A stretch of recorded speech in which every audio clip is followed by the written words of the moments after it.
tardes a todos. Mi nombre es Daniela Cabrera Guillén, soy la directora de la Escuela de Género y Desarrollo y quiero enviarles un cordial saludo desde la ciudad de Cochabamba, Bolivia, y agradecerles a todos ustedes por ya estar conectados con nosotros. No queremos iniciar sin antes dar a conocer cómo inicia la Escuela de Género y Desarrollo. El 2020, con mucho esfuerzo, creamos este espacio virtual llamado Escuela de Género y Desarrollo con el objetivo de informar y orientar a mujeres y hombres para que estos puedan fortalecer sus conocimientos en temáticas de género, salud y desarrollo integral. Todo este proyecto no hubiera sido una realidad sin la participación comprometida de profesionales que con una destacable trayectoria y alto sentido de responsabilidad social, llegamos con este espacio virtual a miles y miles de hogares dentro y fuera de nuestro país, Bolivia. Agradecemos a todos ellos por su compromiso de seguir trabajando con nosotros e informando a la población en general acerca de estos temas tan importantes que los desarrollamos en los diferentes talleres de la Escuela de Género y Desarrollo. Quiero decirles que juntos y con mucho orgullo además hemos aprendido en más de 163 talleres con más de 595,000 participantes de diferentes departamentos de nuestro país como también del extranjero. Agradecemos a todos ellos por confiar y creer en este su espacio para poder informarse. El día de hoy, como todos los días, reafirmamos nuestro compromiso de seguir trabajando con todos ustedes, porque estamos convencidos que con educación Bolivia puede. Muy buenas tardes y bienvenidos nuevamente al taller número 164 de la Escuela de Género y Desarrollo, donde vamos a hablar sobre un tema muy importante, como son los tipos de alergias. Vamos a conocer el diagnóstico y también el tratamiento de cada una de ellas. Quiero agradecer el apoyo constante que nos brinda también Samuel Doria Medina, que lamentablemente no nos va a poder acompañar en este taller. Sin embargo, le mandamos un agradecimiento a nombre de todos los participantes de la Escuela de Género por apoyar a esta iniciativa virtual. Bueno, ahora sí, déjenme presentarles, por favor, a nuestra expositora del día de hoy. Ella es la doctora Alba Mariela Rifarach López. Ella es médico cirujano y odontóloga, es de la Universidad de Aquino, Bolivia, de Santa Cruz de la Sierra. Asimismo, ella ha estudiado odontología en lo que es la Universidad Juan Misael Saracho de Tarija. Por otro lado, también cuenta con diplomados y estudios en imagenología y ecografía en la Universidad Unifrance. Asimismo, cuenta con un diplomado en educación superior de la Universidad Autónoma Gabriel René Moreno. Asimismo, cuenta con un diplomado en alergología e inmunología en consejos iberoamericanos. Asimismo, tiene un diplomado en infectología, consejos iberoamericanos y también un diplomado en inmunología celular y molecular.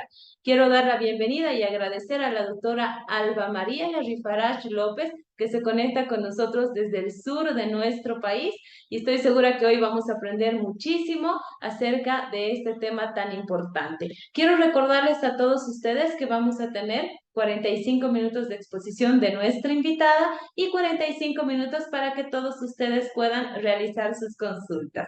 Iniciamos, por favor. Muy buenas tardes, doctora. Bienvenida y muchas gracias por estar presente con nosotros y poder hablar sobre este tema tan importante como son los tipos de alergias. Adelante, por favor, le escuchamos. Buenas tardes.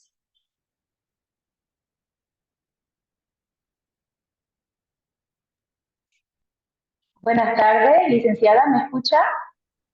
Sí, buenas tardes, doctora. Le voy a pedir, por favor, si puede bajar tal vez un poquito el volumen. La escuchamos con retorno. Ahí está. Ahora sí. Adelante, por favor. Buenas tardes, bienvenida y muchas gracias por haber aceptado nuestra invitación. Muy buenas tardes, muchas gracias. Yo soy agradecida con ustedes por darme la oportunidad de esta noche compartir estos conocimientos que, bueno, se los viene adquiriendo desde hace muchos años y como bien lo decía usted, justamente estoy conectada desde un lugarcito del sur del país, específicamente desde Caraparí, es el lugar donde me encuentro desempeñando mis funciones. Y bueno, por ahora toca estar desde aquí y vamos a, de todas maneras igual, no importa el lugar donde estemos, vamos a compartir con todos ustedes un tema tan importante como lo es alergias, ¿no, licenciada? Si me lo permiten, puedo ya compartir pantalla y así también ya arrancamos. Perfecto, doctora, muchísimas gracias a usted. Le voy a pedir, por favor, estamos con algún problema de retorno, la escuchamos con eco. No sé si estamos con un volumen muy alto, tal vez de retorno, si podemos bajar un poquito el volumen o está conectado usted con auriculares para poder mejorar la... Sí, podría quitar los auriculares, tal vez ahí mejor. Intentemos, por favor.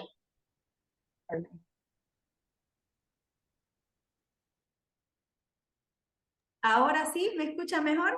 Ahora sí la escuchamos mucho mejor. Le agradecemos por estar ya conectada con nosotros y un abrazo grande y es un orgullo para nosotros también que gente desde el sur del país, desde el municipio, desde el departamento de Tarija y este municipio tan lindo como es Caraparí, usted esté conectada con nosotros para compartir toda esta información tan importante acerca de este tema. Así que iniciamos, por favor, doctora. Adelante. Bienvenida. Gracias.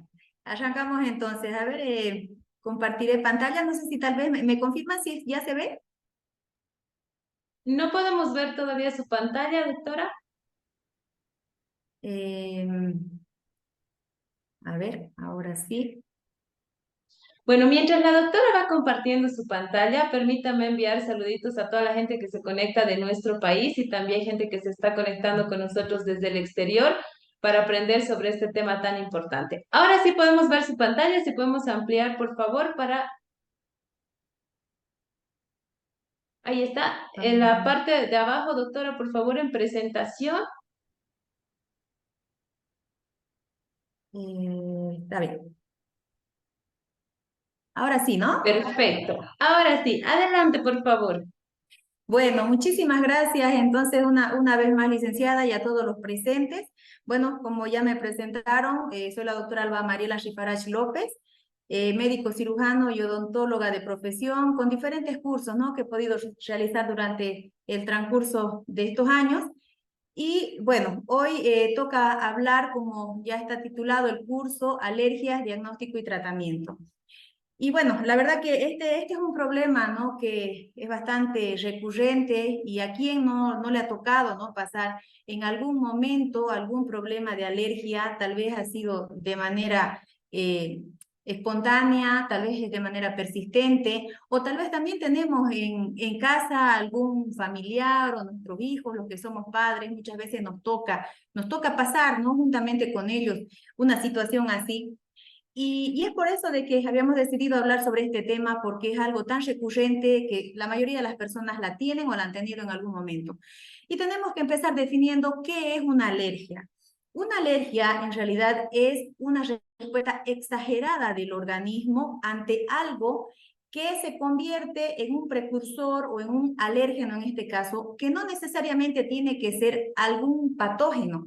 Podemos decir de que no necesariamente tiene que ser o una bacteria o un virus o un hongo, sino que algo que mi cuerpo, mi organismo lo reconozca como extraño y automáticamente el cuerpo reacciona previamente a esto de haber sido sensibilizado.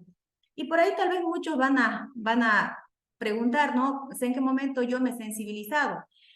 Y la respuesta a eso es de que en muchos casos ni siquiera nosotros mismos nos damos cuenta en qué momento nos hemos sensibilizado ante algo, pero sin embargo, y a medida que vayan pasando las diapositivas, vamos a ir entendiendo más cómo se presenta esta situación, pero principalmente la alergia es una reacción exagerada de nuestro organismo. Ahora, aquí hay factores que van a influenciar en lo que es el desarrollo de un cuadro alérgico, empezando desde una base genética, terminando en el medio ambiente en el cual nosotros nos encontramos. Y aquí entra una palabra muy utilizada por nosotros, las personas que estudiamos más en profundidad todos estos temas, y es el hecho de la palabra atópico. Y por ahí tal vez muchos van a preguntar qué es la palabra atópico, ¿no? Y ser atópico es ser una persona que tiene la capacidad o tiene esa predisposición a desarrollar un cuadro alérgico ante cualquier estímulo que se presente. Ahora, en la pantalla estamos viendo un abanico de algunos pequeños ejemplos que puse de los tantos que hay en el ambiente donde nosotros vivimos y que podemos ser alérgicos en realidad a cualquier cosa, empezando desde el polen en el momento de la polinización en las diferentes estaciones del año, a insectos. La más representativa y la que siempre nos acompaña son los eminópteros, en este caso las abejas, pueden ser las avispas, puede ser cualquier tipo de animal que esté dentro del bloque de los insectos, como también nuestros animales domésticos, ¿no? Siempre en la casa tenemos un perro, un gato, y cualquier animal que tenga escama, que tenga los famosos pelitos. Entonces las mismas secreciones de los animales nos pueden provocar una reacción alérgica. Y también seguidamente a esto, bueno, los alimentos y los medicamentos, ¿no? Pero para esto, más adelante vamos a explicar más a detalle la conducta que corresponde seguir en el caso específico de medicamentos y de alimentos. Vemos el típico niño que siempre está con un pañuelo o siempre está con un Kleenex, ¿no? Entonces, porque siempre tiene alguna manifestación de una reacción alérgica. Ahora, ¿cómo se va a dar esta reacción alérgica? Necesitamos tener dos precursores. En este caso, uno es la parte genética y otra es el medio ambiente, ¿no? Siempre van de la mano, siempre tiene que estar lo genético y el medio ambiente para que nosotros podamos desarrollar una alergia. Entonces, como vemos en la imagen, un niño que está cerca de una planta, en este caso, con sus flores, y automáticamente el niño tiene una predisposición a desarrollar alergia, y al entrar en contacto con el medio ambiente, en este caso las flores de esa planta, automáticamente se convierte esto en un alérgeno y provoca y empieza a desarrollar la sintomatología característica que puede ir, y eso más adelante también lo vamos a ver, puede ir desde una sensación de que tengo la nariz muy blanda o tengo la nariz tapada, o los estornudos, o que me pica los ojos, o me pica la nariz, o me pica el paladar. En fin, hay diferentes maneras como se presentan las alergias. Ahora, ¿qué es lo que sucede dentro de mi organismo al momento de yo desarrollar un cuadro alérgico? Como hablábamos hace un momento, necesito yo tener o haber estado en un contacto previo. Y es lo que podemos ver nosotros aquí, y es lo que denominamos la sensibilización. ¿Y en qué consiste esto? Aquí podemos ver un alérgeno, que puede ser cualquier tipo de cosa que nos provoque alergia. Este alérgeno va a entrar en contacto con nuestras células de defensa. En este caso vamos a escoger una de las que tenemos, el macrófago, y este macrófago lo que va a hacer es agarrar un fragmento de este alérgeno y presentárselo a nuestro linfocito T. Este linfocito T lo que va a hacer es activar a otra célula que también trabajan de manera conjunta, que es el linfocito B, y este linfocito B va a producir anticuerpos tipo IgE, que van a ser los que ya se van a encontrar circulando en todo lo que es nuestro organismo. En un segundo momento, cuando nosotros nos exponemos nuevamente a ese alérgeno que ha sido previamente sensibilizada, vemos de que ya aquí quien actúa son nuestros anticuerpos que han sido generados mediante nuestra inmunoglobulina E, utilizando ya también otra célula denominada mastocito. Este mastocito lo que hace es reconocer al alérgeno y se produce un estallido de ciertas sustancias que nosotros tenemos en nuestro organismo, y una de esas vamos a escoger al azar, la histamina, que al estar circulando la histamina en nuestro organismo, lo que nos provoca es la sintomatología de un proceso inflamatorio, parte de la sintomatología de un proceso inflamatorio, y tenemos nosotros nuestra rinitis alérgica, que es una manera como se expresa la alergia. Podemos tener urticaria, podemos tener un eczema en la piel, podemos tener también sintomatología respiratoria. Cuando tenemos el típico o la típica crisis asmática, es porque el alérgeno ha provocado una reacción a nivel de nuestros bronquios. También podemos tener reacciones a nivel gastrointestinal, ¿no? Cuando consumimos algún alimento que nos provoca alergia. Y lamentablemente, los pacientes, de un 100% de pacientes que son alérgicos, solamente un 20% son los que llegan de manera inicial o de manera directa, donde un profesional que sabe el manejo de este tipo de cuadros, ¿no? El 80% casi siempre acude en una primera instancia, y como muchas veces sí corresponde, de acuerdo a la normativa, acudir a su centro de salud de primer nivel, o al pediatra, o a un médico de la zona donde nosotros nos encontremos, ¿no? Y tiene que pasar, de acuerdo a la estadística, entre 4 a 11 años para que recién pueda llegar el paciente realmente a donde nosotros, que somos los que manejamos el tema de lo que son pacientes alérgicos. Entonces, esta es una pieza fundamental, porque necesitamos nosotros en el momento preciso llegar al lugar donde debemos de llegar, porque particularmente le digo, y por ahí los colegas médicos que están en la sala también van a compartir conmigo, de que en muchos de los casos nos llegan pacientes que ya vienen con un antecedente de haber estado bajo tratamiento con antibióticos, con medicamentos para ablandarles la tos en este caso, o para hacer de que puedan ellos expectorar. Entonces, y los padres ya saben prácticamente el cuadro que tiene su hijo, y ellos ven que no cede, y es difícil que ceda si no se hacen y se cumplen con todos los procedimientos para llegar a determinar que lo que le está afectando a mi paciente es un cuadro alérgico en realidad, ¿no? Entonces es por eso la necesidad que se tiene de poder acudir al profesional del área que corresponde para que pueda ayudar a resolver la situación y evitar así de que nuestro paciente reciba medicamentos que muchas veces son innecesarios.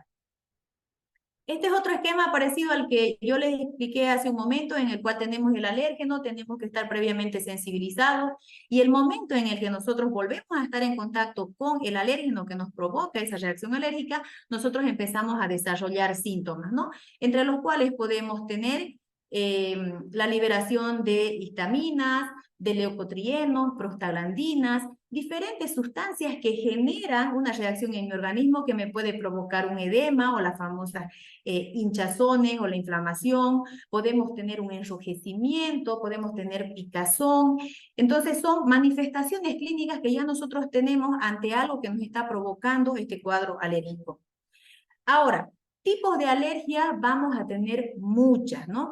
Que van desde problemas en la piel, como una dermatitis atópica, problemas a nivel respiratorio, a nivel nasal, en este caso una rinitis alérgica, picazón en los ojos, que es la característica conjuntivitis alérgica, también cuadros respiratorios como las crisis asmáticas o los pacientes asmáticos que muchas veces llegan a nuestro consultorio, niños que presentan marcaciones especiales en la piel, como aquí este típico niño que vemos con el puntero, que presenta manifestaciones a nivel de la piel, enrojecimientos, abultaciones, entonces porque ha sido ya previamente sensibilizado a algo.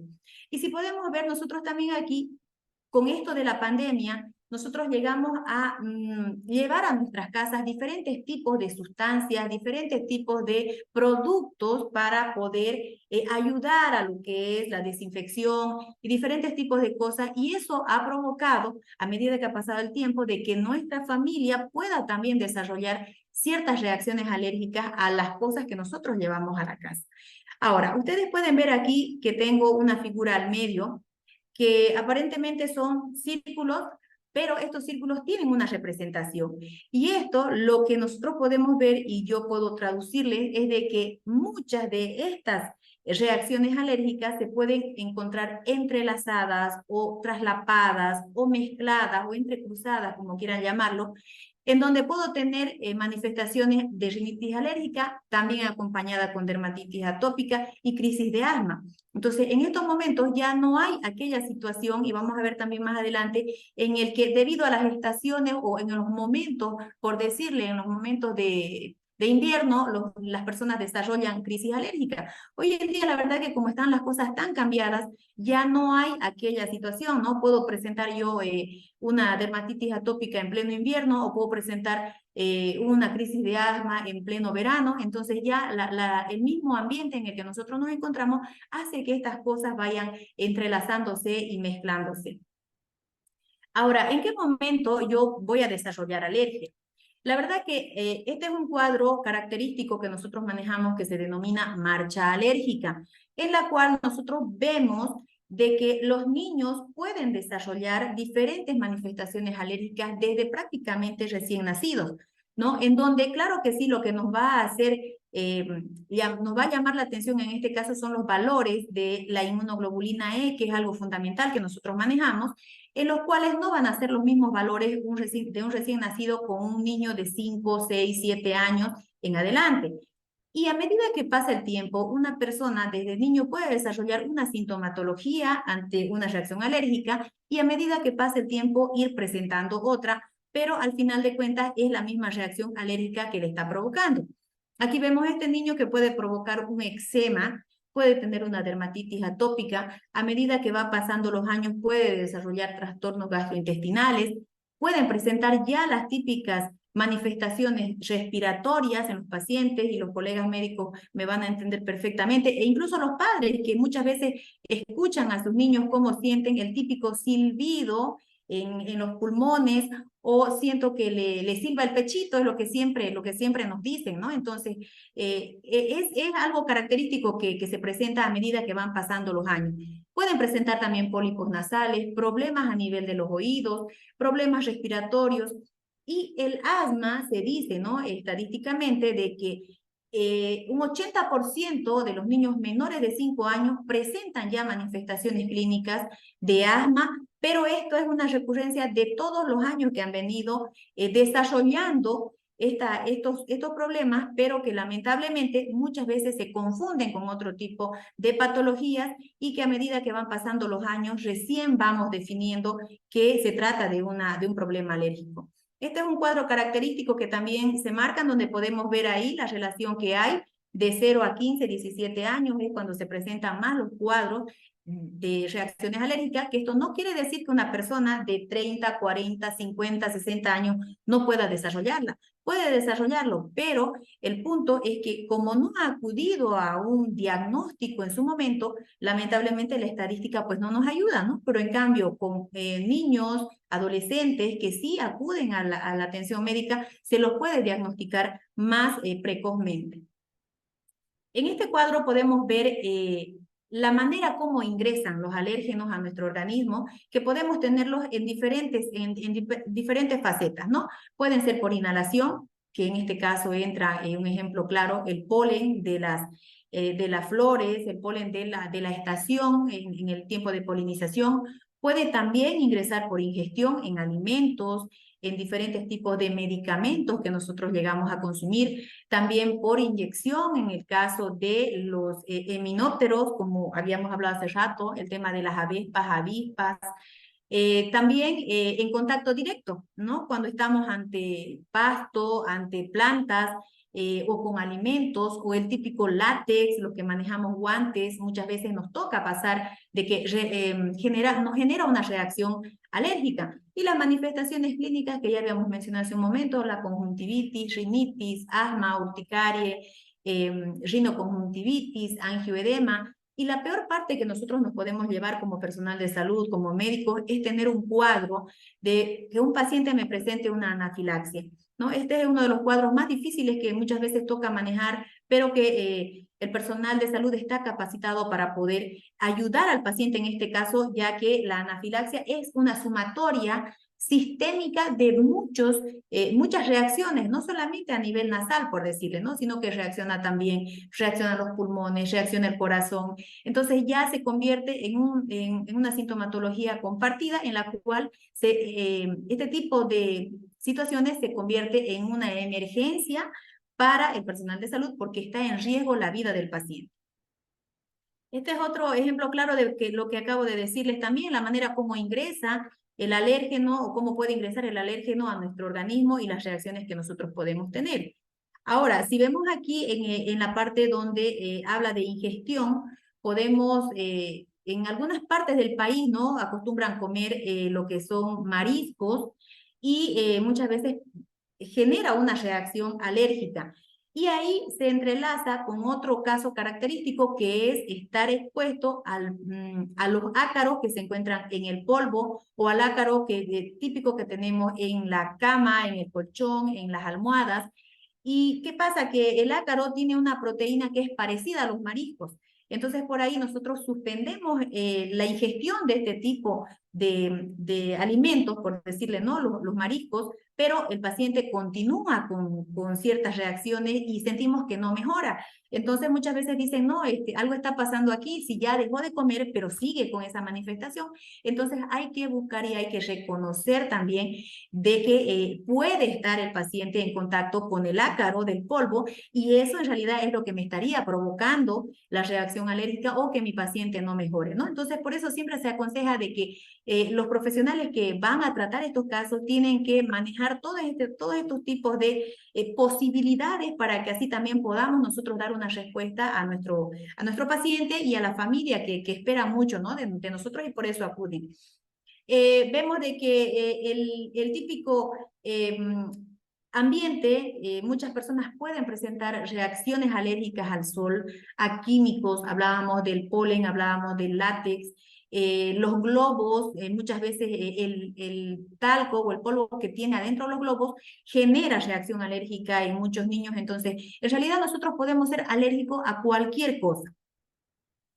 Esta es una clasificación ya un poco más específica donde podemos ver la reacción, los diferentes tipos de reacciones que presentan nuestros pacientes, ¿no? Cuando estamos en contacto directo, por decirle, con nuestros animales, nuestras mascotas, o con el pasto, o con las plantas, podemos nosotros desarrollar cualquier tipo de reacción, pero siempre tenemos que tener en cuenta saber de que nuestro paciente puede presentar una reacción, una complicación, que en este caso es la anafilaxia, y que nosotros tenemos que saber reaccionar, sea en la casa o sea en un establecimiento de salud, porque en muchas ocasiones se da de que un paciente presenta una anafilaxia en nuestro domicilio, y ahí es un caso complicado, ¿no? Porque las reacciones que presenta el paciente son bastante fuertes a lo que ha tocado pasar tal vez en casa, me van a entender, y es por eso y es necesario de que las personas puedan acudir de manera inmediata a un establecimiento de salud, porque en el caso de una anafilaxia no se lo va a resolver en la casa, ¿no? Tiene que ser resuelto en un establecimiento de salud donde nosotros cuidamos de la vida de un paciente y sabemos qué es lo que tenemos que hacer en el momento preciso, porque, como les dije hace un momento, está en riesgo la vida del paciente ante un caso de anafilaxia. Y el patrón común en este cuadro, ustedes pueden ver de que las personas pueden reaccionar de diferente manera, pero la parte más complicada es tener que tratar una anafilaxia en un paciente. Por otra parte, aquí vamos a ver, y esto es algo muy importante que yo quiero compartir con ustedes, para que podamos también saber reconocer la sintomatología que tiene nuestro familiar o en el caso de nuestros pacientes que llegan a nuestro consultorio.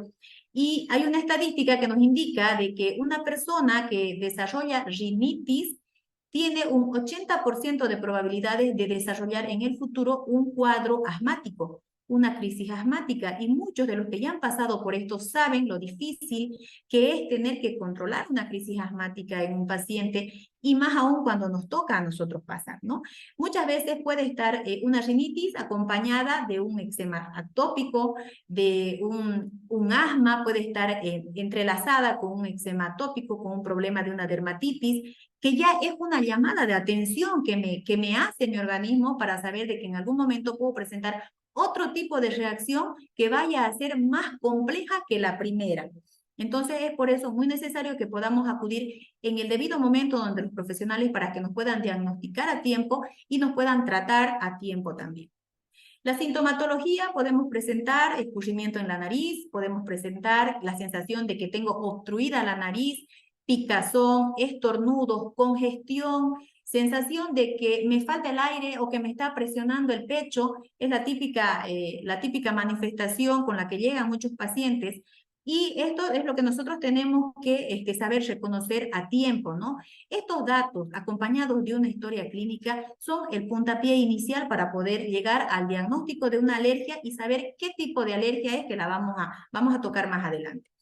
Ahora, hay que saber reconocer los síntomas, saber si yo tengo un cuadro alérgico o si es un problema respiratorio, ¿no? Entonces, usualmente los síntomas van a variar de acuerdo a las estaciones, lo que hablábamos recién, pero que hoy en día ya la verdad que todo está entrelazado.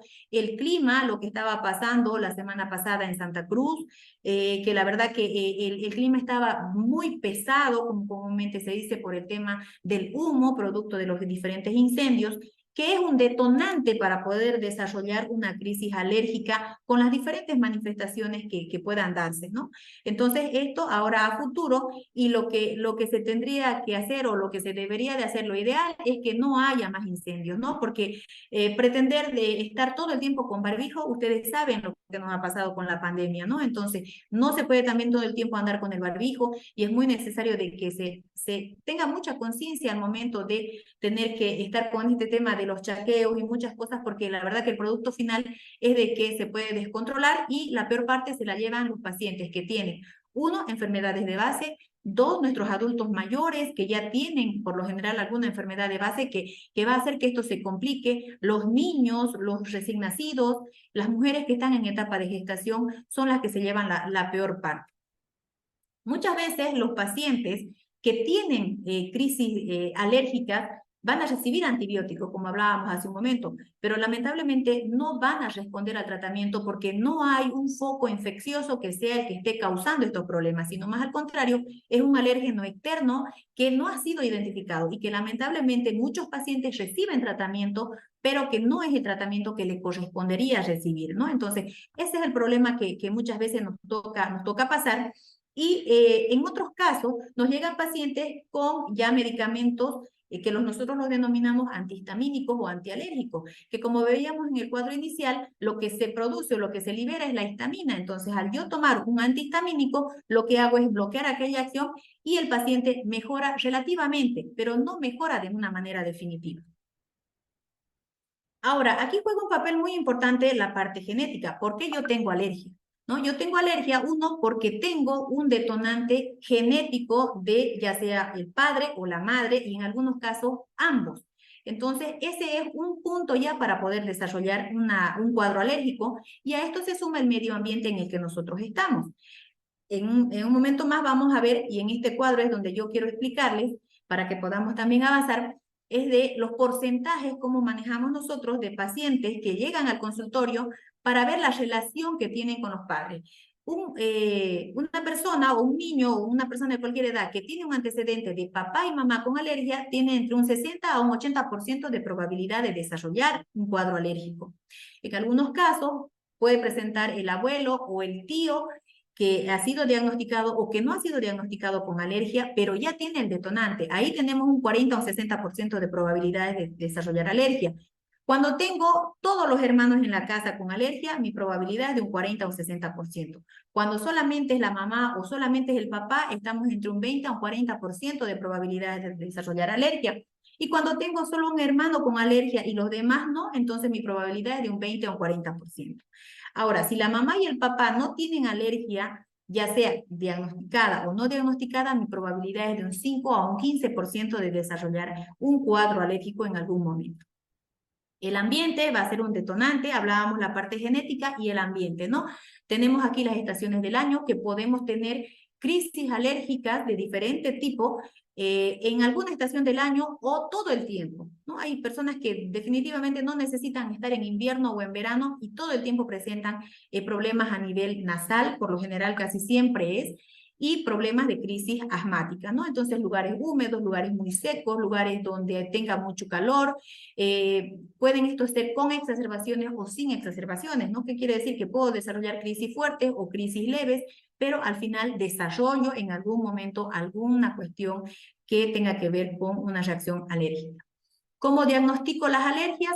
Inicialmente se hace un estudio buscando la presencia de inmunoglobulina E, y al final de esto les voy a presentar un caso clínico para que puedan ver la importancia que tiene en poder hacer una serología buscando inmunoglobulina E. Podemos también hacer una espirometría porque hay muchas personas que tienen comprometidos los pulmones por el tema de crisis alérgica, entonces nosotros realizamos una espirometría y podemos saber en qué niveles de funcionamiento están nuestros pulmones. También una citología nasal, buscando la presencia de tal vez bacterias, virus, hongos que puedan provocarme un cuadro alérgico o definitivamente descartar y sean simplemente alergenos. Y una rinometría, ¿no? Porque muchas personas dicen tengo tapada la nariz o no puedo respirar o solamente respiro por una sola ala de la nariz. Entonces, al hacer la rinometría, lo que hacemos es justamente ver y hacer una cuantificación, una valoración de cuánto aire está ingresando por la nariz, ¿no? Y el diagnóstico más interesante, es el que a mí más me gusta, es el prick test, o también llamado prueba cutánea o epicutánea, en la cual nosotros vamos a hacer directamente el diagnóstico con alérgeno específico, que lo tocamos en el siguiente punto, ¿no? Ahora, el tratamiento. La inmunoterapia es el único tratamiento aprobado por la Organización Mundial de la Salud que resuelve el problema de una alergia, sea al alérgeno que sea, ¿no? Muchas veces se vende algún tipo de hierbas o algún tipo de soluciones o jarabes o algo que va a curar la alergia, pero aquella situación no hay. La única manera de poder resolver un problema alérgico es con una inmunoterapia, sea inmunoterapia sublingual, sea subcutánea, sea intralinfática, sea la inmunoterapia que sea, pero es la única manera que nosotros podemos ayudar al paciente a resolver el problema de raíz. Entramos ya a la parte de pruebas diagnósticas y saber cómo diagnosticamos a nuestros pacientes con alergia. Y bueno, tenemos el prick test, que es el que habíamos hablado rápidamente hace un momento. Tenemos la serología de inmunoglobulina E. Tenemos el prick, que es en los casos en los cuales yo quiero llegar a saber si mi paciente es alérgico a algún tipo de alimento, ¿no? Lo que se hace es con una lanceta sacar un poco del alimento que voy a estudiar y poderlo poner en contacto con la piel para ver si mi paciente reacciona a este tipo de prick, pero que no es muy usado en realidad, ¿no? en nuestro país. El estándar es el prick test o prueba epicutánea. Y la introdermoreacción, que es básicamente un estudio que nosotros utilizamos para saber a detectar una alergia a un medicamento, ¿no? Porque hay personas que tienen alergia a medicamentos, especialmente a las penicilinas, ¿no? Ahora, ¿cómo hacemos un diagnóstico? Es la única manera en la que nosotros podemos llegar a saber mi paciente a qué es alérgico, ¿no? Entonces, esto tiene que ser hecho por personal calificado, por personal que esté adiestrado, porque tenemos que saber ciertos criterios al momento antes de poder realizarle la prueba diagnóstica a nuestro paciente.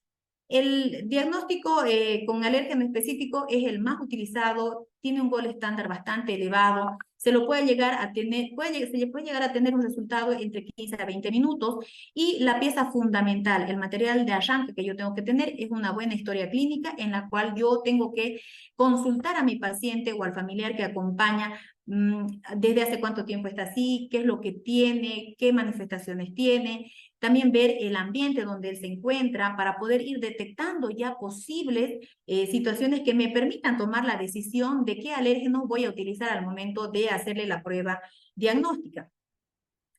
Como hablé hace un momento, la prueba epicutánea o prick test es la más aconsejable para poder hacer.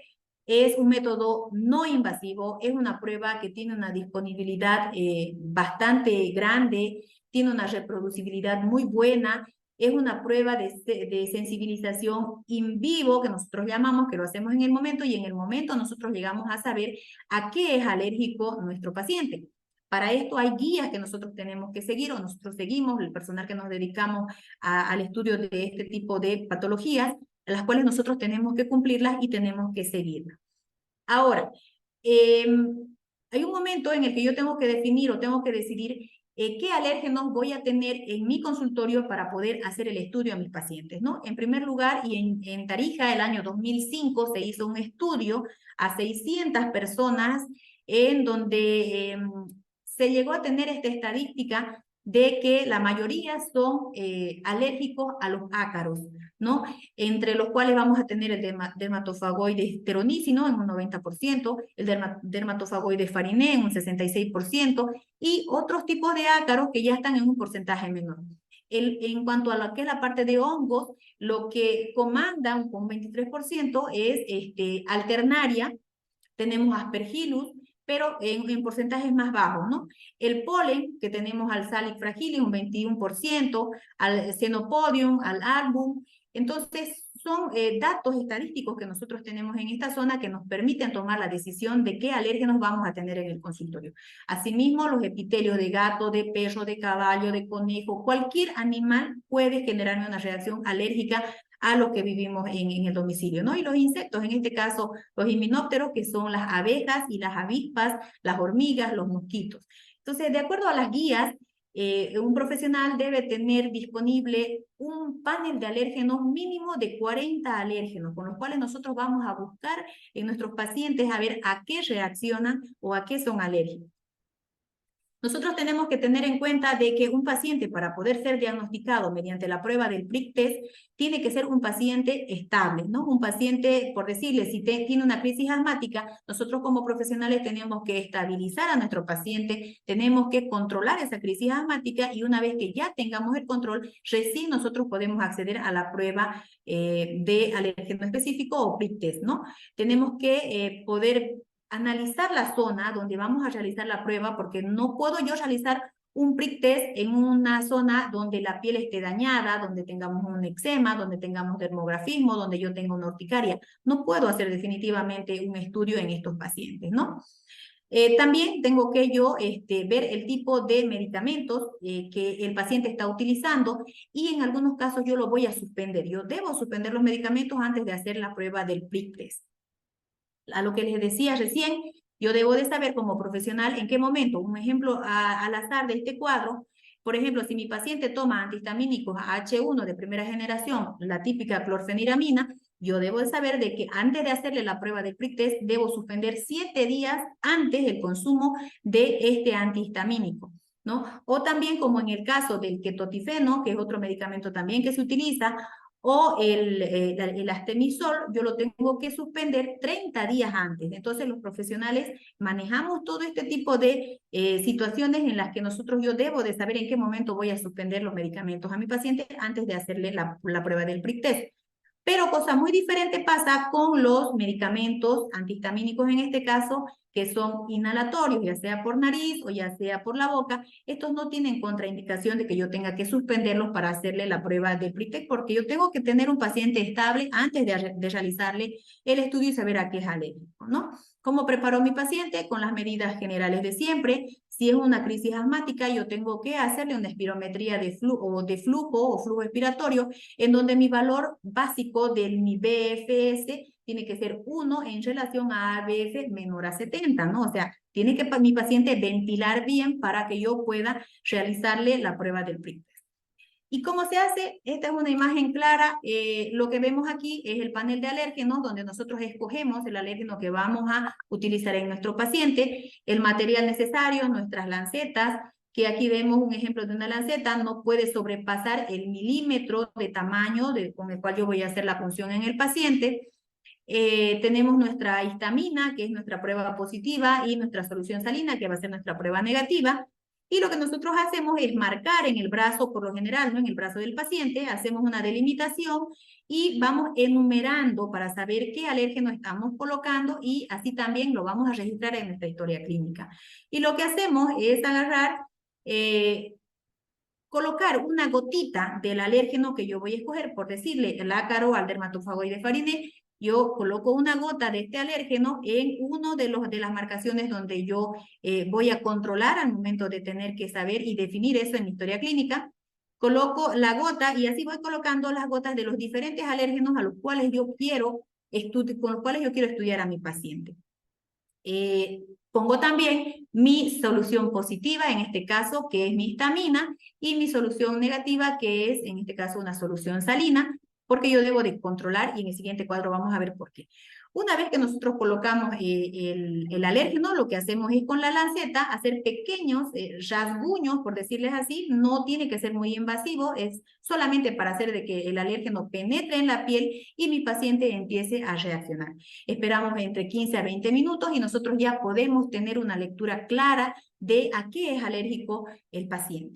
¿Y cómo hacemos la lecturación? Nosotros tenemos que básicamente medir podemos decirle la roncha o el abón que vaya a generarse en mi paciente, y si este sobrepasa los 3 milímetros de mi control negativo, en este caso que es la solución salina, es un paciente positivo a ese alérgeno. Y todo lo tenemos que registrar en nuestra historia clínica. Aquí un ejemplo rápido, vemos de que el alérgeno 1, en comparación a mi control negativo, mide 3 milímetros. Pero el alérgeno 2 mide 6 milímetros, entonces este sobrepasa los 3 milímetros que debería de tener mi control negativo, ¿no? Entonces aquí sobrepasa ya a 6 milímetros, ¿no? Entonces quiere decir que mi paciente es sensible al alérgeno número 2, y así podemos hacer una evaluación de cada uno y tenemos que hacer la evaluación de cada uno de los alérgenos.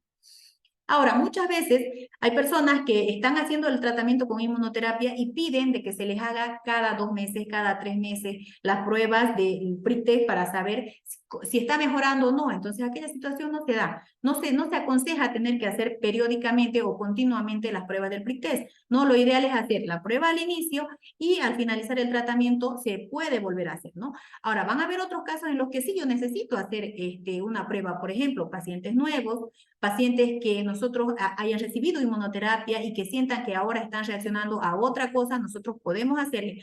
O en caso de pacientes que vengan de haber abandonado el tratamiento con algún otro médico, es mi obligación hacerle nuevamente un prick test para saber con qué paciente voy a trabajar o a quién voy a atender. Entrando ya a la parte final de la exposición, vamos a ver específicamente lo que es la inmunoterapia, ¿no? Porque hablábamos diagnóstico específico y tratamiento definitivo. Y la inmunoterapia es la única manera que yo puedo acabar con un problema alérgico a lo que el paciente tenga, ¿no? Un paciente puede tener una reacción alérgica a un alérgeno, sí. Puede tener a 2, a 3, a 4. Entonces, muchas veces hay varias cosas a las cuales reaccionamos como pacientes. Pero, ¿qué es lo principal aquí? Lo primero, un correcto diagnóstico para conseguir una eficacia en el tratamiento. Un diagnóstico correcto, una calidad de extractos con los que yo voy a trabajar, tanto para hacer el diagnóstico como para hacer el tratamiento de mi paciente. Una correcta elección de los componentes que yo voy a utilizar. También darle una continuidad al tratamiento y hacerle un seguimiento, ¿no? Porque muchas veces los pacientes mejoran a la primera dosis, a la segunda dosis, y muchas veces abandonan el tratamiento. Entonces, aquella situación no sirve, ¿no? Porque es prácticamente tener que volver a empezar con la inmunoterapia. Y aquí, como les decía al principio, la inmunoterapia es el único tratamiento aprobado por la OMS que me permite cambiar o modificar el curso de la enfermedad, ¿no? Entonces, lo que yo voy a hacer con la inmunoterapia es enseñarle al organismo a que no reaccione de manera exagerada ante el alérgeno que me provoca. Hay historias, ¿verdad? La inmunoterapia ya lleva más de 70, 80 años en el mercado y es una de las mejores opciones que yo tengo para resolver un problema de salud de tipo alérgico. Y el año 1988 la OMS avaló ya el tratamiento con inmunoterapia para pacientes alérgicos. Este es un cuadro que a mí me gusta explicarlo mucho y para que también la población y todos los que están detrás de la pantalla me entiendan qué es lo que nosotros hacemos con la inmunoterapia. En un momento normal, cuando yo me expongo a un alérgeno, vamos a tomar de que ingresa por la vía aérea, por la vía nasal. Aquí quien actúa en primera instancia son las células de Langerhans. Lo que hacen estas células van a hacer llevar hacia los ganglios linfáticos este alérgeno y presentárselo a mi linfocito TH0. Este linfocito TH0 lo que va a hacer es convertirse en un TH2 y este TH2 me va a producir ciertas sustancias, ¿no? Interleucina 4, interleucina 5, interleucina 13 y que va a activar a la célula plasmática para que produzca anticuerpos específicos de tipo inmunoglobulina E. Ahora, ¿qué es lo que nosotros hacemos con la inmunoterapia? No sea sublingual, sea subcutánea o sea intralinfática, lo que hacemos es cambiar el curso. Y al finalizar de este cuadro vamos a darnos cuenta qué es lo que se hace con la inmunoterapia, ¿no?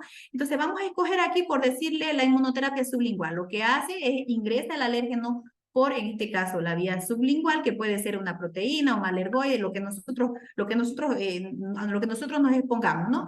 Las células presentadoras van a llevar hacia el ganglio linfático y en el ganglio linfático, en vez de seguir el curso que hace un momento les expliqué, en un momento normal, lo que hacemos es que este TH0 se va a convertir ya no en un TH2, sino se va a convertir en un T regulador, en un TFH y en un TH1.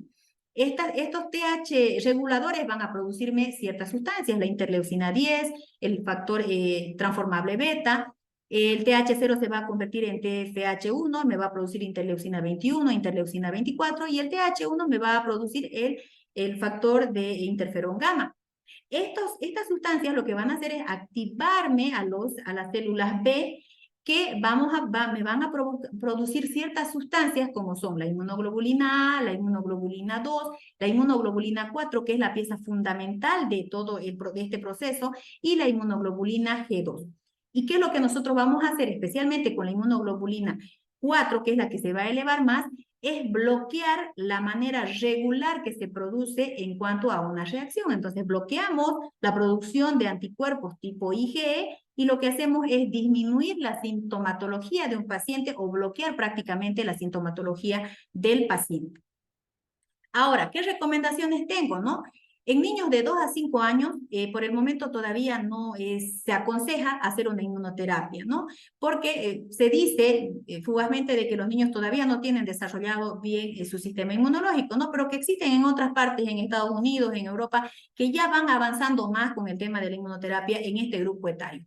Donde sí no hay limitante para el tratamiento en la inmunoterapia es en las personas que son mayores de 5 años hasta un límite de edad que no se tiene, ¿no? Adultos mayores pueden recibir la inmunoterapia, pero siempre tenemos que evaluar a nuestro paciente, si es polifarmacia, si es un paciente adulto mayor, por lo general siempre tienen alguna otra patología, entonces ver en qué momento yo puedo iniciar con el tratamiento para la inmunoterapia. Y en los pacientes donde sí no tenemos ninguna limitante es mayores de 5 años hasta los 60 años, ¿no? Reaccionan muy bien, el tratamiento es muy satisfactorio en ellos y no tenemos limitante alguna, ¿no? Las contraindicaciones, como ya hablábamos hace rato, pacientes tienen que estar estables, no pueden estar con una crisis asmática. Durante el embarazo, seguramente algunas personas van a preguntar, ¿qué hacemos con la inmunoterapia durante el embarazo? Si es que estaba ya con el tratamiento de la inmunoterapia antes de embarazarse, no hay ningún problema, pero donde sí tengo yo una limitante es si es que mi paciente estando embarazada quiere empezar con la inmunoterapia, ahí por lo general se le pide que esperemos hasta que la paciente ya dé a luz, en este caso ya nazca su hijo, ¿no? El uso de broncodilatadores, aquella situación es que nosotros no la podemos tener, tenemos que suspender o cambiar por otro tipo de medicamentos. En los pacientes que son inmunodeprimidos, en pacientes con inmunodeficiencia humana, en este caso el VIH, nosotros tenemos que tomar ciertas consideraciones que pueden recibirlo, sí, que reaccionan muy bien, sí, pero tenemos que tomar nuestras propias medidas para poder ayudar a nuestro paciente, ¿no? Personas con enfermedades autoinmunes, con cáncer, tienen que estar estas enfermedades estabilizadas, tienen que estar tratadas y nosotros no vamos a tener ningún problema en iniciarle la inmunoterapia. También en pacientes con desórdenes psiquiátricos, pacientes que no van a colaborar con el tratamiento, está contraindicado que podamos iniciarlo porque, como le digo, ¿no? O sea, se tiene que empezar y es hasta terminar el tratamiento. Ahora, ¿cuándo no está contraindicado? Cuando, dije hace un momento, ¿no? La paciente ya está con su inmunoterapia y se embaraza, no hay ningún problema en estos casos, pero lo que se aconseja es no aumentar la dosis, porque lo que hacemos con la inmunoterapia es ir progresivamente aumentando la dosis del alérgeno a nuestro paciente, ¿no? En este caso, ya una mujer embarazada puede mantenerse con una dosis con la que ha empezado o con la que ha encontrado al momento de su embarazo, ¿no? En la lactancia no está contraindicado. El uso de ciertos medicamentos tampoco está contraindicado y las condiciones de nuestro paciente tienen que ser buenas para que nuestra inmunoterapia también pueda darnos buenos resultados. Hablamos ya la última parte, que es la inmunoterapia sublingual, que es la que particularmente a mí me agrada mucho, que toleran muy bien los pacientes, y es un tipo de inmunoterapia en la cual se la puede administrar en el domicilio, ¿no? Muchos de nuestros pacientes reciben su inmunoterapia en domicilio y no tienen ningún problema, ninguna alteración, ni tampoco ninguna reacción adversa al tratamiento, ¿no? Lo que hacemos con la inmunoterapia es administrarle en dosis graduales al paciente ascendente, de menor a mayor, luego bajamos de mayor a menor y nosotros después de eso podemos agarrar, tenemos que hacer, mejor dicho, un tratamiento estabilizante o un tratamiento que yo vaya a mantener la dosis con la cual he conseguido que mi paciente se estabilice. Es más de lo mismo que hemos hablado, el tratamiento está indicado en pacientes con rinitis alérgica, con conjuntivitis, rinoconjuntivitis, pacientes que tienen alergia a las picaduras de las abejas, avispas, pacientes con asma, son los pacientes, y en los casos de asma, es en los casos que más se aconseja que puedan hacer inmunoterapia, porque los pacientes reaccionan muy bien, ¿no? Cuando tengo una rinitis alérgica, debo hacer inmunoterapia para no tener que desarrollar un cuadro, una crisis asmática. Este es un cuadro que a nosotros nos tiene que llamar mucho la atención, tanto como ciudadanos, como también como profesionales en salud, porque la verdad que aquí en este mapa vemos como otros países sí le dan mucha importancia a lo que es la inmunoterapia con alérgeno específico, sea cual sea, sublingual, subcutánea o la inmunoterapia intralinfática, pero quien lidera a nivel Sudamérica es Brasil, con 25 estudios que tiene reportados referente a esto, a problemas alérgicos y a resoluciones de problemas alérgicos. En segundo lugar le sigue México, un referente en lo que es inmunoterapia. Está la Argentina, tenemos a Chile, tenemos Venezuela, tenemos Cuba, Panamá, Colombia y últimamente Perú, que también está dándole mucha importancia a lo que es la inmunoterapia, ¿no? Entonces, a futuro, qué lindo sería de que ya también en este mapa esté nuestro país y le demos esa importancia que necesita la inmunoterapia para los pacientes. Las eficacias podemos ver de que tanto la subcutánea como la sublingual tienen la misma efectividad, es muy poca la diferencia, pero las dos son ideales para poder tratar a nuestros pacientes, ¿no? Lo que hablamos hace un momento, en qué casos yo tengo que dar, o en qué caso yo puedo dar inmunoterapia sublingual, rinitis alérgica, rinoconjuntivitis, asma alérgica, asma alimentaria, dermatitis atópica, cualquier problema alérgico, a excepción, y esto quiero que quede bien claro, a excepción de reacciones alérgicas a medicamentos o a alimentos, la inmunoterapia sublingual, subcutánea, cualquiera nos funciona a las 1000 maravillas. Por otra parte, la inmunoterapia sublingual es aquella que nosotros vamos a poder administrar en domicilio, no necesitamos estar en un establecimiento de salud, más al contrario, el propio papá o la propia mamá es la que se encarga de dar la inmunoterapia a los niños o a los hijos en el momento en que nosotros como médicos se lo indicamos, ¿no? Las recomendaciones, cuándo está recomendada, cuándo se sugiere, y yo resalto de este cuadro la parte en la que por prevención es necesario hacerle una inmunoterapia a pacientes que presentan rinitis alérgica para evitar de que desarrollen asma alérgico en el futuro, ¿no? Eso está comprobado científicamente de que es necesario hacerle el tratamiento especialmente a estos pacientes que provocan cuadros de rinitis alérgica a repetición.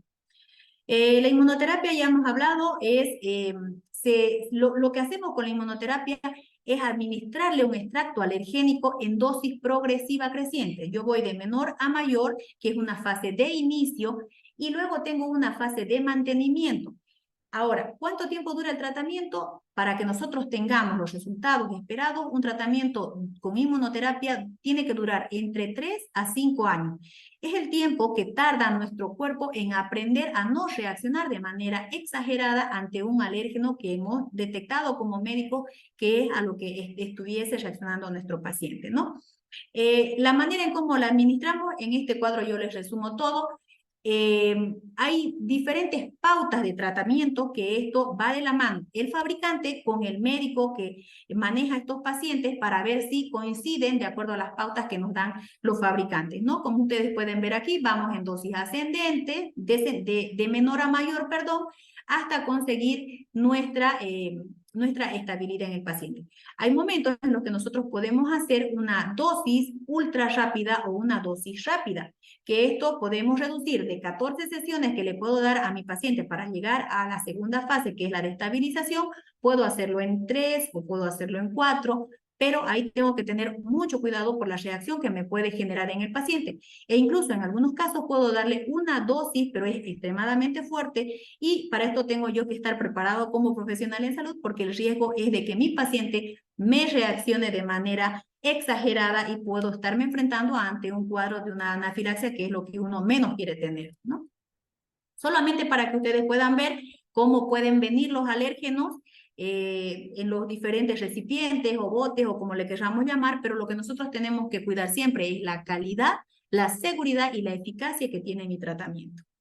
Este es un estudio que se hizo donde nosotros podemos ver las reacciones que presenta el paciente o que pueden presentar nuestros pacientes, ¿no? Una reacción adversa, una reacción de anafilaxia es muy, muy mínimo el porcentaje, por eso es que se tolera muy bien la inmunoterapia y es a lo que nosotros siempre tenemos que apegarnos, pero no podemos descuidarnos como personal de salud, ¿no? Porque lo que no pasa en mucho tiempo puede pasar en algún momento y para eso nosotros tenemos que estar preparados. Saber cuándo tengo que aplicar, el tiempo que tengo que aplicar, saber en qué momento tengo que suspender, saber cuánto tiempo tengo que suspender, todo eso al momento que la persona va a la consulta, nosotros como personal de salud, como médico que trabajamos sobre esto, se lo explicamos al paciente, pero esto es solamente un pantallazo para que vean que hay muchas consideraciones que nosotros tomamos en cada uno de nuestros pacientes que recibimos. ¿no? Lo mismo saber cuándo yo voy a reducir 1 gota, 2 gotas, o cuándo voy a suspender varios días, cuándo voy a suspender, en qué caso voy a suspender por más de una semana o por un mes tal vez para volver a iniciar, ¿no? Y este es un caso que yo quiero presentárselos. Al principio les decía de que cuán importante es tener que hacer la detección de la inmunoglobulina E. Este es un caso de un paciente de 9 años que ha acudido mediante nosotros y en donde se le ha solicitado un estudio de una inmunoglobulina E porque es un menor de edad que presentaba una crisis alérgica extremadamente fuerte, que no había medicamento prácticamente que pueda ayudarnos con el paciente. Y cuando se le hace su inmunoglobulina E, el valor que nos ha dado era realmente grande, ¿no? 1268.9 unidades internacionales por ml, cuando el valor de referencia de un niño aproximadamente de esa edad, de entre 10 y 16 años, tendría que ser de 240 unidades internacionales por ml, ¿no? Entonces es fundamental que el personal de salud, lo primero, ante una sospecha de un cuadro alérgico, pueda pedir una inmunoglobulina E y después de eso ya vamos con el diagnóstico específico. Solamente para a manera de ilustrar cómo este paciente, bueno, que lo llamamos Matías, ya está en su 5.º módulo de tratamiento, en el cual en el primer módulo recibía 10 gotas por cada semana, en el segundo módulo 12 gotas por semana, en el tercer módulo 2 gotas por semana, pero en ascenso 2, 4, 6, y en el tercer módulo se va modulando, mejor dicho, al paciente y se le va enseñando cómo tiene que tomar. Se les entrega las indicaciones como qué es lo que tienen que hacer a los padres de familia en este caso, y son ellos los que se encargan de la administración. Como parte ya de las conclusiones ya muy personales que yo les puedo decir de que la inmunoterapia con alérgeno es una de las mejores herramientas que nosotros como profesionales en salud podemos tener para mejorarle la calidad de vida a nuestros pacientes y para resolver los problemas de alergia de raíz, ¿no? La inmunoterapia es lo único que me va a ayudar a que mi paciente ya no desarrolle ningún tipo de reacciones alérgicas a lo que ha sido diagnosticado en el momento, ¿no? Son muy pocos los casos de reacciones sistémicas, de crisis de shock anafilácticos o anafilaxia, pero el personal de salud tiene que estar capacitado, preparado para poder reconocer en el momento y tratar en el momento aquella situación para salvaguardar la vida de nuestro paciente. El campo de la inmunoterapia siempre va mejorando, es muy novedoso y cada vez se va actualizando más, y nosotros como personal de salud tenemos que ir acorde al momento, acorde a la situación, y tenemos que trabajar de la mano con las actualizaciones que se dan de manera permanente. Y para conseguir una inmunoterapia de excelencia o una inmunoterapia satisfactoria, yo tengo que tener 3 principios básicos. El primero, necesito un extracto de calidad, es decir, necesito un alérgeno de calidad al momento de darle a mi paciente su inmunoterapia. Necesito un paciente indicado, ¿no? Mi paciente tiene que reaccionar al momento de hacerle su diagnóstico, tiene que darme valores de que sí es un paciente alérgico, porque si yo le doy inmunoterapia a un paciente que no es alérgico, lamentablemente no me va a ayudar, no me va a servir la inmunoterapia. Y esto debe ser aplicado por un médico capacitado, por un médico preparado que pueda brindar la atención necesaria al paciente, ¿no? Y bueno, rápidamente, mire, yo preparé 10 preguntas que tal vez sí las compartan o tal vez tengan ustedes otras preguntas, pero, por ejemplo, en caso de una gripe, ¿está contraindicada la inmunoterapia? No, no está contraindicado. Solamente está contraindicado cuando un paciente presenta fiebre. Es en ese momento en el que yo no puedo iniciar una inmunoterapia. ¿Cómo se decide el tipo de inmunoterapia que debe usarse? Es decir, sea subcutáneo o sublingual, depende del paciente, ¿no? Al paciente se le ofrece las opciones y él es el que define. Hay algunos que deciden subcutánea porque no quieren estar tomando cada semana, ¿ve? Entonces prefieren ir y hacerse inyectar y resuelven el problema, ¿no? O otros no quieren hacerse inyectar, sino quieren sublingual, entonces ya depende del paciente. ¿Cada frasco de inmunoterapia contiene un solo tipo de alérgeno? Sí y no. Depende mucho del diagnóstico que yo le haga a mi paciente y cómo reacciona mi paciente. Puede reaccionar a un alérgeno, a 2, a 3, a 4. Pero las guías nos aconsejan que no debemos de pasarnos de más de 4 alérgenos en una inmunoterapia o en un frasquito, por decirlo así.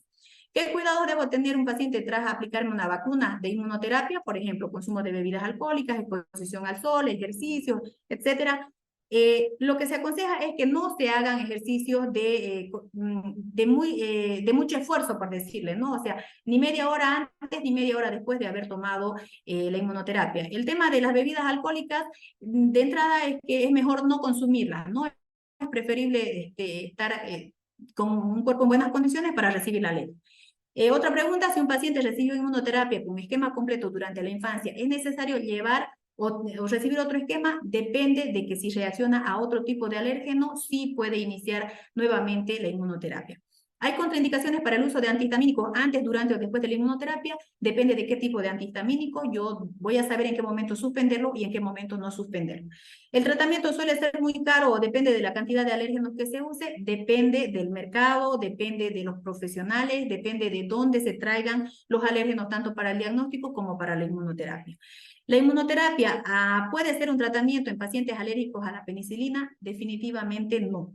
¿No? ¿Para qué sería mentirles, decirle de que sí, la inmunoterapia funciona en pacientes que son alérgicos a la penicilina? No, con la penicilina hay que tener mucho cuidado y el tipo de tratamiento que se le hace tiene que ser en un centro de salud, en un hospital, con preferencia que sea que abarque un amplio espectro, ¿no? En este caso, a la penicilina hay otros medicamentos que pueden ser sustituidos, pero si es que no se tendría, se tiene que tratarlo en un hospital. ¿Hasta qué punto un paciente adulto que recurre constantemente al uso de antihistamínicos es recomendable acudir al tratamiento con inmunoterapia? Un paciente puede iniciar inmunoterapia en el momento que decida, que defina, porque hay muchas personas que todo el tiempo o toda su vida toman antihistamínicos, pero llega un momento en el que ya no le hace efecto el antihistamínico. Entonces es en esos momentos en los que ya acuden en busca de ayuda y no hay una limitante. Se puede iniciar el tratamiento en cualquier momento de la vida. Y por último, la inmunoterapia podría realizarse como un método de prevención para la herencia de alergias a los desencadenantes. Como prevención para la herencia, difícil, ¿no? Lo que sí está indicado, se puede hacer la inmunoterapia para prevenir un asma alérgico producto de una rinitis alérgica a repetición que pueda tener una persona, ¿no? En esos casos sí se aconseja la inmunoterapia, pero la parte genética, pues no podemos con eso, ¿no? Porque ya es una señal, es algo que nosotros, es una huella genética que nosotros tenemos y que lo único que nosotros podemos hacer es esperar que reaccione, que haya la manifestación clínica y a partir de eso cumplir con todos los procedimientos que hasta ahora hemos venido hablando. Y bueno, eso sería la parte que quiero compartir con ustedes, agradecerles y bueno, ahora tendríamos que ir con las preguntas, ¿no?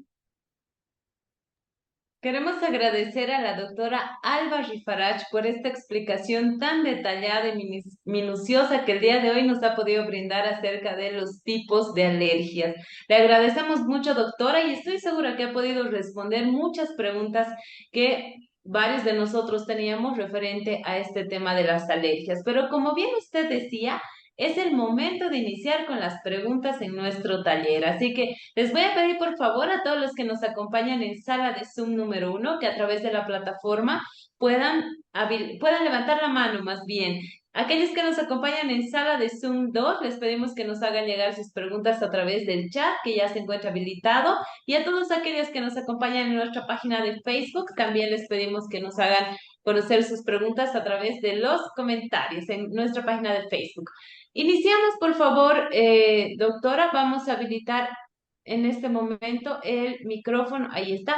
De Shirley Mónica Romero. Adelante, por favor, Shirley. Muy buenas noches. ¿Cuál es su nombre completo? ¿Desde dónde se conecta? Y su pregunta, por favor. Pero le voy a pedir que sea muy concreta. Estamos con muy poco tiempo, por favor. Adelante, Shirley. Bienvenida. Buenas noches. Me conecto desde Cochabamba. Mi pregunta era, ¿a los niños se le puede colocar lo que es un antialérgico en caso de una picadura? Claro, claro que sí, ¿no? Dependiendo de el antialérgico, porque no olvidemos de que con niños manejamos dosificaciones, ¿no? Entonces, muchas veces en casa, y si hay el conocimiento médico, se tiene que administrar un antihistamínico porque la reacción que presenta es en el momento. Entonces, hasta llegar muchas veces a un centro de salud, tenemos ciertas dificultades, pero siempre tomando en cuenta la dosificación que utilizamos para el caso de los niños. Muchas gracias, doctora, por responder esta pregunta, así que a tomar en cuenta esta sugerencia. Gracias, Shirley, y gracias a todos los que están conectados también con nosotros desde la ciudad de Cochabamba. Continuamos, por favor, habilitamos el micrófono, ahí está, de Romy Karina. Adelante, por favor, Romy Karina, ¿cuál es su nombre completo? ¿Desde dónde se conecta? Y su pregunta, por favor. Muy buenas noches. Nuevamente agradecer por este nuevo curso que es una maravilla. Me conecto desde la ciudad de Cochabamba y bueno, yo tengo alergia a los metales. Cualquier tipo de metal que me toque la piel siempre me produce una reacción alérgica, tanto así que hace 3 años atrás casi me muero. El problema ha sido que cuando me llevaron al hospital, en el hospital en vez de mejorarme, he entrado en una crisis mucho más fuerte, donde casi me muero y dije, mejor me voy a ir a morir a mi casa. Después de 2 semanas, recién en La Paz me dieron el medicamento que tenía bueno, el adecuado, ¿no? Lo que yo quisiera saber es dónde uno puede ir en este tipo de cosas, o sea, cuando vuelva a tener algún tipo de caso para no viajar hasta La Paz, aquí en Cochabamba, ¿dónde podría ir de emergencia? Porque si en el hospital no me han ayudado, he estado ahí internada en terapia intensiva y no me solucionó el problema. Entonces, ¿dónde puedo ir? ¿Dónde podría acudir? Romy, estamos con algunos problemas de Sí. tu micrófono, creo que te has movido y no te hemos escuchado la última parte, si la puedes repetir, por favor. Sí, yo quisiera saber dónde podría acudir en caso de emergencia, que no sea a cualquier tipo de hospital común, dónde podría yo recibir la ayuda adecuada en caso de emergencia. Bueno, muy buenas noches, Romy. Mire, la verdad que el tema de la alergia a los metales sí es bastante frecuente, ¿no? Muchas veces nosotras utilizamos los aritos, utilizamos las manillas y eso nos provoca esa reacción alérgica. Pero el mejor lugar y el más aconsejable siempre es un establecimiento de salud, ¿no? Y también evitar, si usted ya sabe que usted es alérgica a los metales, por lo general siempre evitar aquello que hasta que no reciba un tratamiento definitivo, lamentablemente usted va a reaccionar a cuadros alérgicos mientras se expone al alérgeno que en este caso le provoca, ¿no? Pero siempre no está de más, usted sería una persona mayor, siempre debe de tener un antialérgico a la mano que va a ayudar a que, hasta que usted pueda llegar a un centro asistencial, ¿no? Lo que yo puedo deducir, que usted ha tenido un problema de una anafilaxia, por eso es que usted sentía esa sensación que se iba a morir, ¿no? Entonces, por eso, y esos cuadros se los tiene que manejar en un hospital hasta recibir un tratamiento definitivo. Muchas gracias, doctora, y agradecemos también a Romy que se conectó con nosotros desde la ciudad de Cochabamba, desde el corazón de Bolivia. Continuamos, por favor, doctora. Le voy a pedir que de manera virtual nos traslademos a nuestra sala de Zoom número 2, donde le voy a transmitir la pregunta de Virginia Flores. Y nos dice, buenas noches, doctora, una consulta. ¿Es verdad que algunas nutricionistas es verdad que dicen las nutricionistas que darle a un bebé de comer antes de los 6 meses puede desarrollar alergias? ¿Es cierto, doctora? Mire, los profesionales en salud siempre aconsejamos la lactancia materna con exclusividad a los niños menores de 6 meses, ¿no? Porque justamente sí hay cuadros, ustedes vieron en el cuadro que les presenté de marcha atópica, que hay niños que presentan reacciones alérgicas, por ejemplo, a las fórmulas de la leche porque en algún momento la madre durante el embarazo se sensibilizó, por ejemplo, a las proteínas de la leche de vaca en este caso, y muchos niños nacen ya con esa intolerancia a la leche. Entonces, por eso es mejor siempre dar la lactancia materna como se lo indica, ¿no? En el sistema de salud, con exclusividad hasta los 6 meses y después de ahí de a poco ir incorporando la alimentación justamente para evitar este tipo de situaciones que desarrollen crisis alérgicas o cuadros alérgicos a los alimentos en estos casos. Muchas gracias, doctora, por esta recomendación. A tomarla en cuenta, por favor. También le transmito la pregunta de Omar Zagardia Garnica y nos dice, doctora, en las primeras 12 semanas del embarazo, ¿qué antihistamínicos o antialérgicos estarían indicados?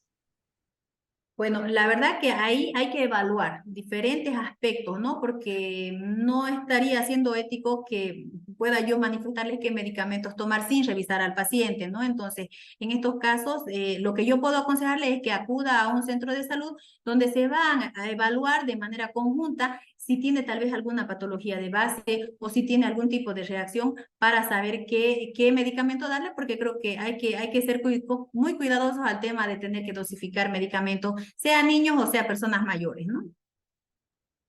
Muchas gracias, doctora. Continuamos, por favor. Ahora sí, nos trasladamos hasta nuestra página de Facebook, donde le transmito la pregunta de Oscar Arrázola. Y nos dice una pregunta muy importante, que estoy segura que muchos de nosotros nos pasa y tenemos esta duda. Nos dice, ¿qué tratamiento es el más efectivo para las picaduras de hormigas y de abejas, doctora?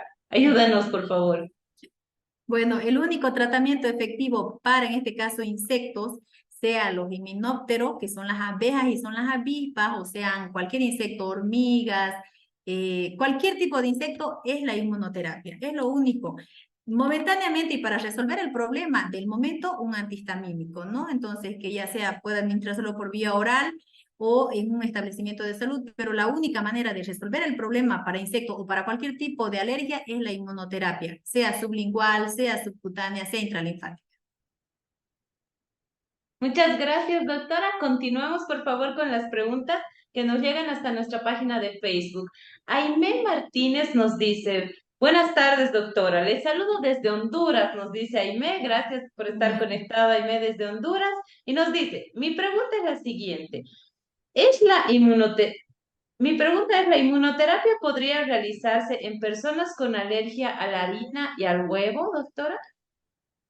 Claro que sí, está dentro de lo que sí se acepta hacer la inmunoterapia, donde la única consideración que nosotros no debemos de olvidar es que la inmunoterapia no nos ayuda en el caso de alergia a medicamentos y alergia a ciertos alimentos. Ahora, las harinas entran dentro de una etapa en la que sí son tolerables porque no son alimentos procesados, sino hay que ver también no si es a la harina solamente así harina pura, porque en el caso de alimentos la única recomendación es alejarse del alimento que me provoca alergia, pero sí, está descrita de que ayuda a la inmunoterapia. Muchas gracias, doctora. Continuamos, por favor. También Miguel Ángel Vidal Hurtado nos dice, buenas noches, doctora, un saludo desde la ciudad de Sucre. En caso de una rinitis alérgica, ¿el tratamiento puede ir combinado ya sea con un antihistamínico o con un corticoide? Mire, muchas veces nosotros cuando iniciamos inmunoterapia en nuestros pacientes, les acompañamos con antihistamínicos y con corticoides. Depende mucho del cuadro. Si tengo un paciente con una crisis asmática y lo logro estabilizar y le inicio inmunoterapia, debo de acompañar con antihistamínicos y en algunos casos puedo utilizar corticoides. Es muy necesario y es lo que se hace, ¿no? Está permitido y es lo que corresponde hacer, porque la inmunoterapia hasta que reaccione, yo debo de tener un paciente estabilizado. Muchas gracias, doctora. Continuamos, por favor. Retornamos a sala de Zoom número 2 y Carla Quiroz tiene una pregunta para usted y nos dice, ¿la alergia a la lidocaína se puede curar? ¿La alergia a la lidocaína, a la amoxicilina, doctora, se puede curar o es de por vida? Bueno, miren, en el caso de nuestro país, lamentablemente no se maneja un tratamiento definitivo con inmunoterapia a medicamentos. Cualquier tipo de medicamento, sea penicilina, sea betalactámicos, sea AINES, sea cualquiera que sea de medicamentos, todavía no se tiene evidencia de que nos resulte de buena manera la inmunoterapia, ¿no? Lo que siempre aconsejamos nosotros en el caso de medicamentos es evitar el medicamento o cambiarlo por otro medicamento que tenga el mismo efecto, pero que no necesariamente lleve la misma fórmula. Muchas gracias, doctora. A tomar en cuenta, por favor, estas recomendaciones que nos está brindando el día de hoy la doctora Alba Rifarach. Continuamos, por favor, retornamos a sala de Zoom número 1 y habilitamos el micrófono de Mabel Vera Montaño. Adelante, por favor, Mabel. Muy buenas noches. Nombre completo, desde dónde se conecta y su pregunta, por favor. Muy buenas noches, Mabel Vera Montaña de Santa Cruz. Quisiera yo preguntar dónde uno puede realizar el tratamiento, dónde se puede uno dirigir, ¿no? Para poder iniciar algún tratamiento para ese tipo de alergia. O sea, la doctora es la que también me imagino que tiene lugar, entonces, ¿dónde podemos dirigirnos o comunicarnos para poder iniciar un tratamiento para las alergias? O sea, para dejar de tener alergias. Claro que sí. Bueno, buenas noches, Mabel. Mire, lo ideal es buscar, ¿no? Un lugar en la ciudad donde vivimos, si es que hay un médico que maneje este tema de alergias, pues bien, si no, pues muchos, y le diré, les comparto, ¿no? De que aquí en esta zona muchas personas vienen de otras partes del país, de Santa Cruz, Camiri, por decirle, y pasan a la parte argentina, porque esa es la ventaja que nosotros teníamos. Ahora nosotros nos encontramos ya en Yacuiba, tratando a pacientes alérgicos, ¿no? Pero si la mayoría de esa zona de Santa Cruz solían pasar hacia la parte argentina, pero si no lo tienen allá, entonces no hay más que buscar donde haya una zona donde puedan hacer el tratamiento, ¿no? Ya está en decisión de parte de ustedes, pero nosotros aquí sí estamos con esto, con todo este trabajo que venimos realizando ya con un equipo de farmacia y de laboratorio, ¿no? Doctora, hay una pregunta. ¿Ustedes atienden tal vez de manera virtual? ¿Es recomendable? Miren, ¿No se puede atender el tema de alergias de manera virtual? hasta una cierta parte sí, se podría, ¿no? Se podría atenderlos porque yo necesito estar en contacto con el paciente, pero al momento de tenerle que hacer el estudio específico con el alérgeno que hacemos en la piel para saber a qué específicamente es alérgico, pues eso necesariamente tenemos que tener al paciente en el consultorio hasta hacerle, y después ya una vez que se van con la inmunoterapia, ya solamente puede mandar a llevarlo o puede pasar a alguien a recoger la inmunoterapia que se le da para un mes. El botecito le dura para un mes, ¿no? Cada mes se renueva, y lo que se hace es tomarlo una vez a la semana de acuerdo a la dosificación que le corresponde. Muchas gracias, doctora. De todas maneras, les recordamos a todos ustedes de que los contactos de nuestra expositora del día de hoy, la doctora Alba Riparach, va a estar en nuestra página, en todas nuestras redes sociales, tanto Facebook, Instagram, también lo vamos a compartir en los grupos de WhatsApp.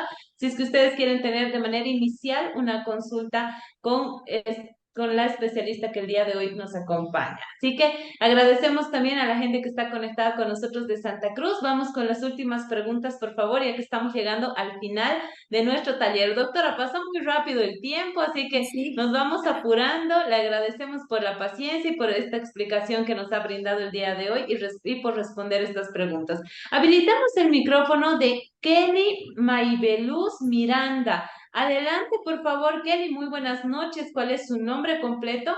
¿Desde dónde se conecta? Y su pregunta, por favor. Vamos nuevamente, por favor, con Kelly Maibeluz Miranda.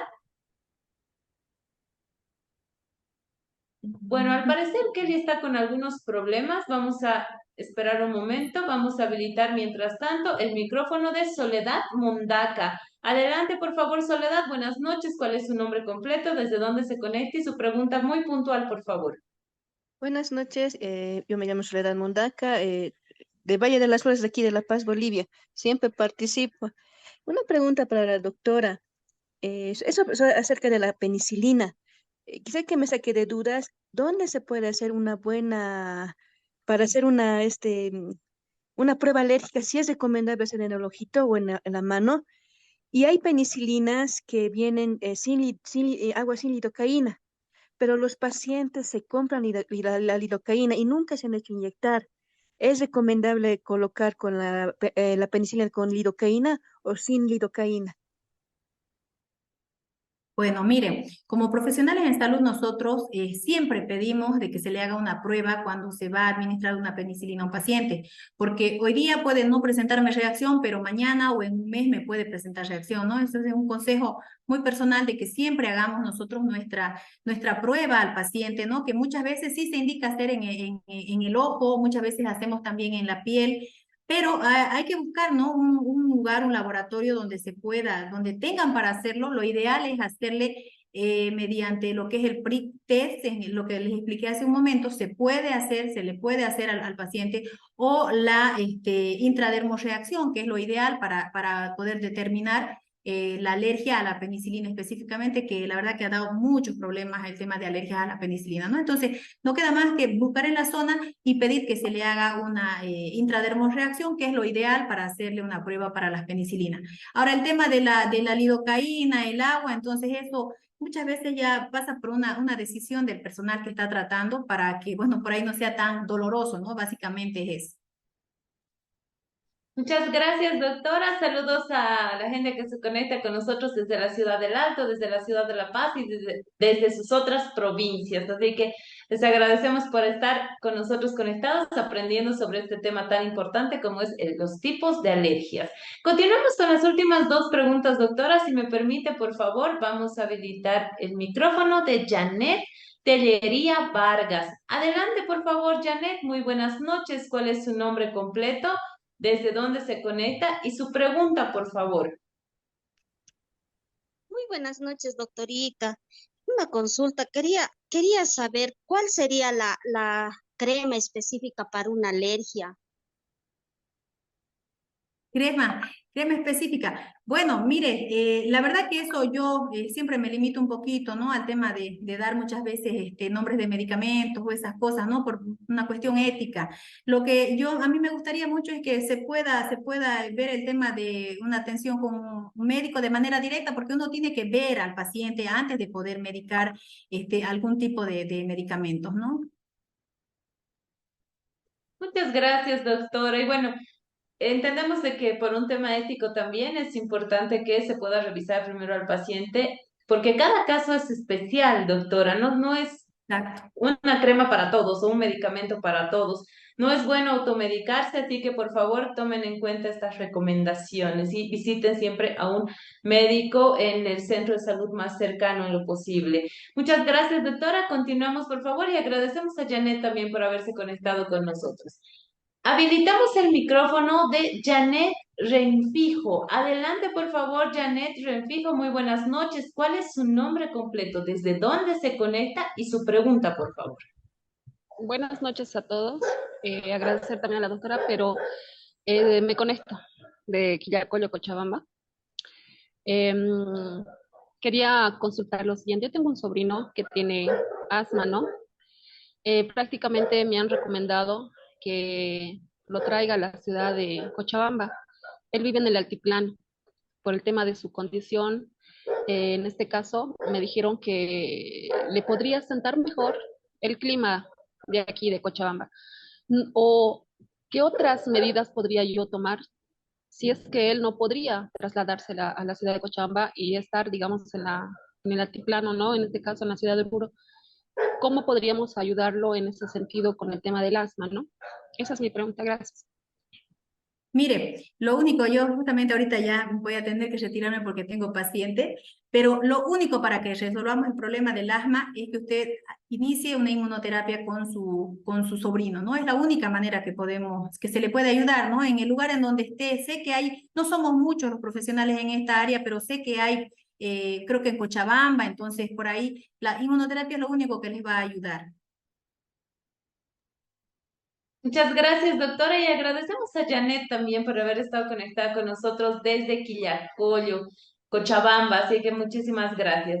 Doctora, tenemos muchas preguntas todavía para usted. Lamentablemente estamos llegando ya al final de nuestro taller, pero tengo una pregunta que en redes sociales y también en los chats nos están haciendo llegar.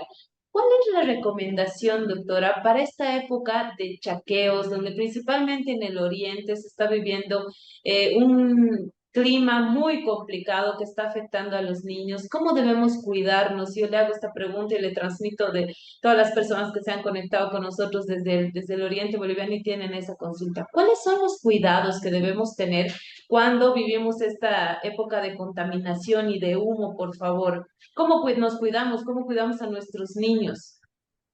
Miren, cuando el ambiente esté tan complicado como estaba la anterior vez en Santa Cruz, lo único es pues utilizar el barbijo para poder reducir al mínimo el tema de ingerir directamente, ¿no? Ese aire impuro que estábamos expuestos. El tema de las gotitas para los ojos también nos ayuda mucho porque siempre la irritación es bastante fuerte Y principalmente no es evitar aquella situación, tener que llamar a la conciencia y evitar los incendios, evitar los chaqueos, porque la verdad que no siempre vamos a estar con el barbijo, no siempre vamos a estar con las gotas y tenemos que seguir viviendo y merecemos vivir en un ambiente puro, ¿no? Pero principalmente es eso, ¿no? Cuando haya contaminación o haya el humo, lo primero es recurrir al barbijo. Muchísimas gracias, doctora. Le agradezco por haber respondido todas estas preguntas, por su explicación tan amplia, tan fácil de comprender, sobre todo para todos nosotros. Estamos muy agradecidos y a nombre de las 3.500 personas que el día de hoy nos confirman se han inscrito y han participado en nuestro taller, le hago llegar nuestros sinceros agradecimientos, esperando tenerla muy pronto nuevamente en un siguiente taller de la Escuela de Género. Le voy a pedir, por favor, sus últimas recomendaciones y sus palabras de despedida, por favor. Bueno, muchísimas gracias a ustedes. La recomendación principal es que puedan ustedes acudir o las personas puedan acudir en el momento preciso a profesionales que manejan esta área y poder seguir los consejos que ellos les dan, las recomendaciones y poder cumplir también en el momento en que estén haciendo el tratamiento, ¿no? Yo la verdad es que estoy un poco apuradita por el tema de los pacientes, pero muchas gracias. De todas maneras voy a dejar por ahí una cápsula tal vez en Facebook para que puedan estar con recomendaciones un poquito más amplias para que las puedan repasar, ¿no? Agradecer a ustedes, a la Escuela de Género, a todos los que han estado presentes por escucharme y siempre es un gusto y las veces que sea necesaria vamos a poder estar aquí para compartir cualquier tema que sea del área de inmunología y alergias, ¿no? Muchísimas gracias.